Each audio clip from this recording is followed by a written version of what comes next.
지속적인 폭설에 중부 지역을 중심으로 피해가 늘고 있는 가운데 충청북도가 특히 피해가 큰 음성군의 특별재난지역 선포를 건의했습니다.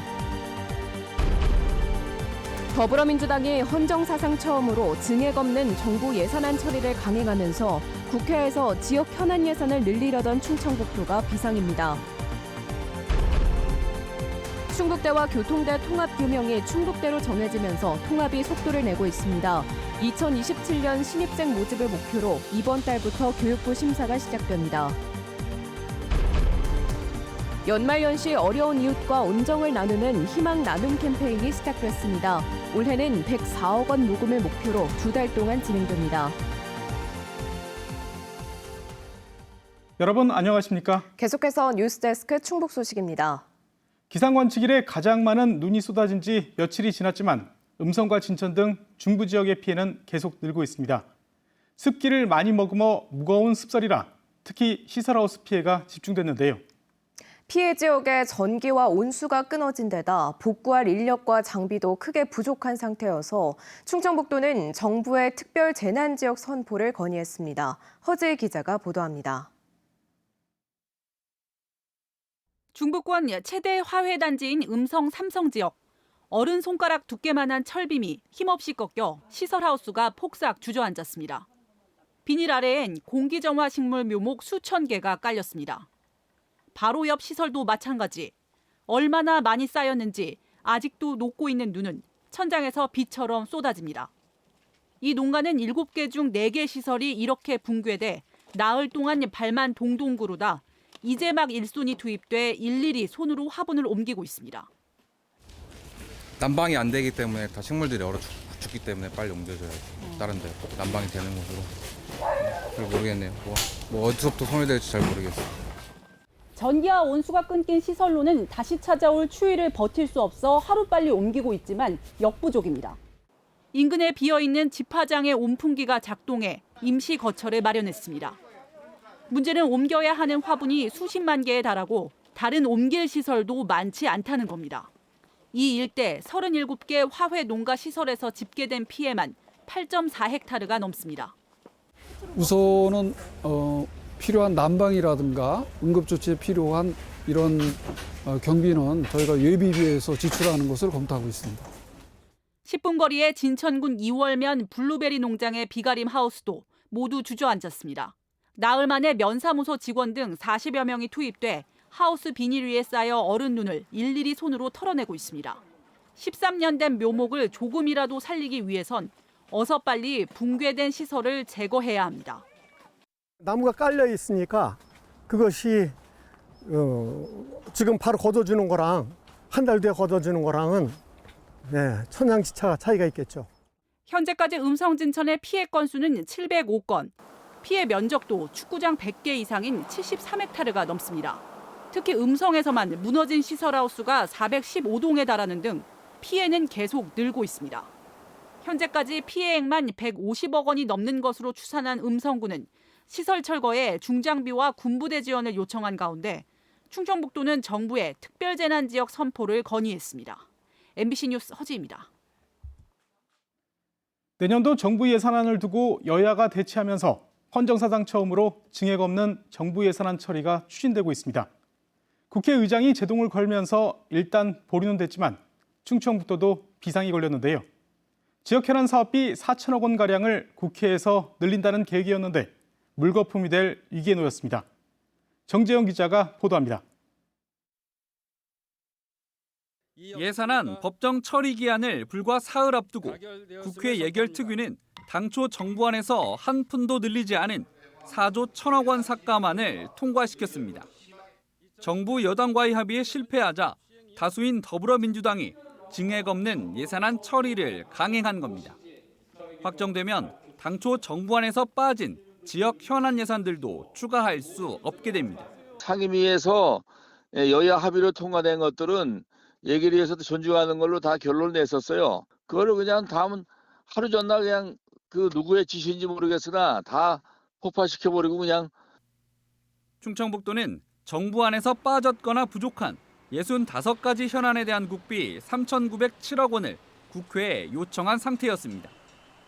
가까스로 설계에 착수한 AI 바이오 영재학교 건축비 200억 원, 청주국제공항 민간 전용 활주로 신설을 위한 타당성 검토비 등은 상임위를 통과한 것으로 전해졌고, 영동 세계 국악 엑스포 지원비 10억 원과 도시농부 전국 확대 예산 등도 반영 가능성이 남아 있었습니다.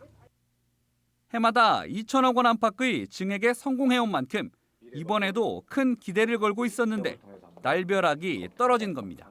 이렇게 감회감만 올라간 거에 헌정사상 초유의 일이고, 지역경제나 민생을 위해서 바람직하지 않다. 그리고 지역경제 민생을 살리기 위한 예산들이 반드시 증액이 필요하다라는 입장입니다.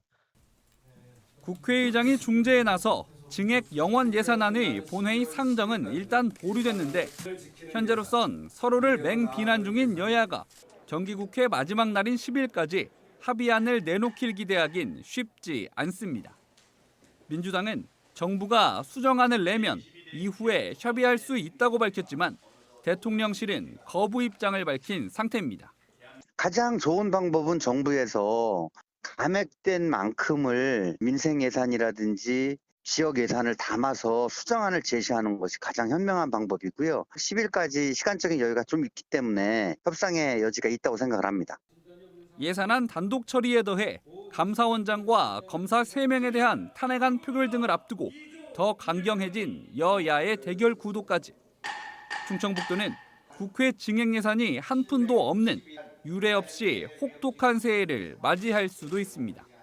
MBC 뉴스 정지영입니다. 정부의 2차 공공기관 지방 이전 시기가 또다시 미뤄졌습니다.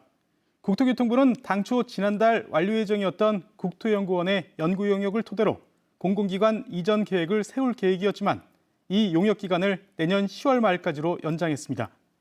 지역 간 과열 경쟁을 이유로 지난해 상반기였던 발표 계획이 연기된 데 이어 이번이 두 번째입니다. 충청권 시민사회단체연합은 정부가 희망 고문으로 일관하고 있다면서 당초 약속대로 올해 안에 기본 계획을 발표하라고 성명을 냈습니다. 충북에서 고병원성 AI가 추가로 발생하지 않으면서 방역 제한이 완화됐습니다. 충청북도는 지난달 음성의 한 오리 농장에서 고병원성 AI가 발생한 이후 3주 동안 특이 사항이 없어 반경 3km 안에 가금류 농장 5곳에서 다른 시도로 알과 분뇨를 배출할 수 있도록 방역 제한을 풀었습니다. 또 반경 10km 안에 예찰 지역도 다음 주 정밀 검사를 진행해 이상이 없으면 이동 제한을 해제할 계획입니다. 충북대와 교통대에 대한 교육부 통합심사가 당장 이번 달부터 시작됩니다. 양측의 극적인 합의로 통합교명을 충북대로 정하면서 속도를 내게 된 건데요. 2027학년도 입시부터 통합대학 입학생을 뽑는 게 목표입니다. 이병선 기자가 보도합니다. 충북대학교가 교직원과 학생들을 대상으로 설명회를 열었습니다. 교통대와 합의해 지난주 교육부에 제출한 주요 사항과 향후 일정을 안내하는 자리. 역사는 양대학 중 오래된 역사를 따르고 통합대학의 본부는 현 개신 캠퍼스 충북대학교에 두기로 하였습니다. 보완된 통합 신청서가 마련된 만큼 교육부는 심사 절차를 서두르고 있습니다. 교육부 관계자는 충북대 교통대 통폐합 심사위원회는 이미 지난 9월에 구성됐고 이달 안에 첫 심사에 들어갈 예정이라고 밝혔습니다. 보통 6개월에서 1년 정도 심사를 진행하는데 여러 차례 수정과 보완을 거치게 됩니다. 이견이 없는 교명과 본부 위치 외에 학사 구조 개편 등 세부 사항이 양 대학의 합의대로 이루어질지가 관심사입니다. 국문과와 식품생명공학과, 도시공학과 등 유사 중복 8개과, 그리고 교통대 음악학과는 2027년 개교 원년부터 개신 캠퍼스에만 두고 유사 중복학과 9개 학과를 50%의 정원을 잔류시키고 청주 개신 캠퍼스로 이동합니다. 2033년까지는 완전한 화학적 통합을 완료하겠다는 겁니다. 재학생이나 수험생들의 관심사인 졸업장은 2026학년도 편입학생까지는 기존 대학명으로 받게 되며 일정 조건을 갖추면 통합 충북대 교명으로도 받을 수 있게 문을 열어놨습니다. 2026년 4월까지는 정부의 통합 승인을 마쳐야 통합대학에 첫 입학생을 모집해 2027년 3월 개교할 수 있습니다. 충북에 탄생할 국내 최대 규모의 통합 국립대가 본격적인 심사대에 올랐습니다. MBC 뉴스 이병선입니다. 청주의 한 산후조리원에서 장애를 갖고 태어난 영아를 숨지게 한 혐의를 받는 부부가 검찰에 넘겨졌습니다. 청주 흥덕경찰서는 장애를 갖고 태어난 영아를 숨지게 한 혐의로 친모를 구속 송치하고 친부를 불구속 송치했습니다. 이들 부부와 범행을 공모한 혐의로 산부인과 의사도 불구속 송치할 예정입니다.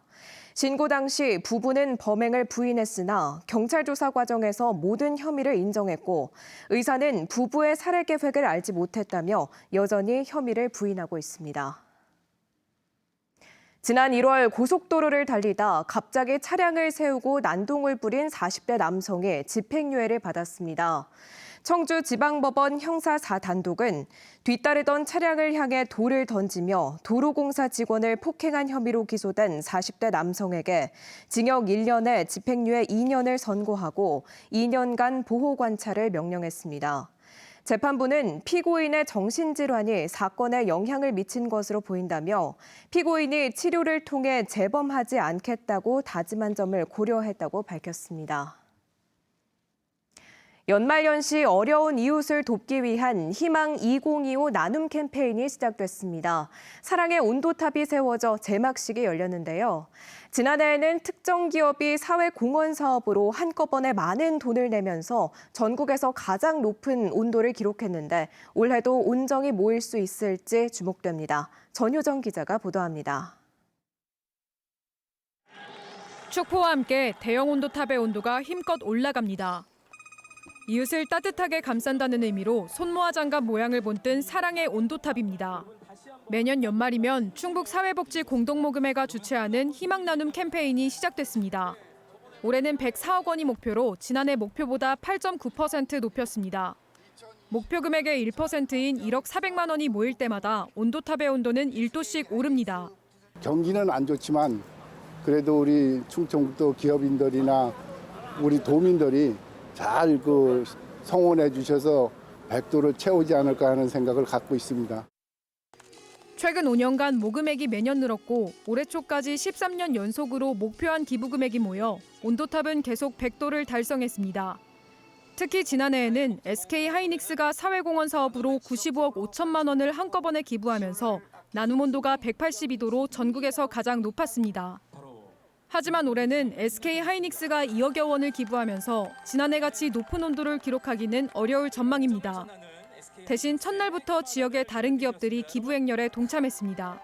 어려운 이웃에게 조금 더 가치 있는 그 기부를 할 수 있는 것이 무엇인가라는 의미에서 출발을 해서 독거노인들이라든지 아니면 다민족의 그 다문화에 계시는 분들에게 골고루 씌워줬으면 하는. 이달까지 각 시군에서도 사랑의 온도탑을 설치하고 충북의 나눔 온도를 실시간으로 공유할 예정입니다.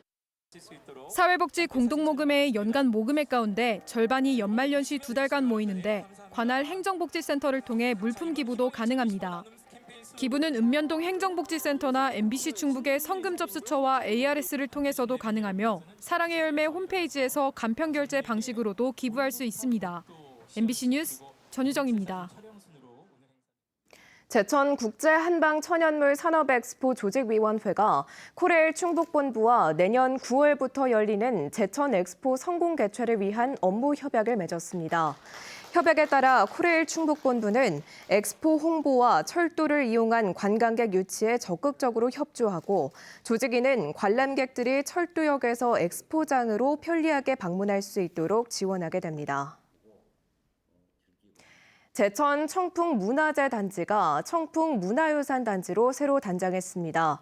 지난 5월 국가유산 기본법 시행에 따라 명칭 변경에 이어 안내판 교체와 이동로 설치 등 환경을 정비했고 주말마다 전통 공연을 선보이고 있습니다. 제천시는 내년에는 철쭉동산과 포토존을 추가 조성해 관광객 25만 명 유치를 목표로 하고 있습니다. 충주시 소태면 외촌마을에 강원도 원주시의 광역 상수도를 통한 물 공급이 시작됐습니다. 지금까지 뉴스데스크 충북 소식이었습니다. 잠시 후 스포츠 뉴스가 이어집니다. 고맙습니다.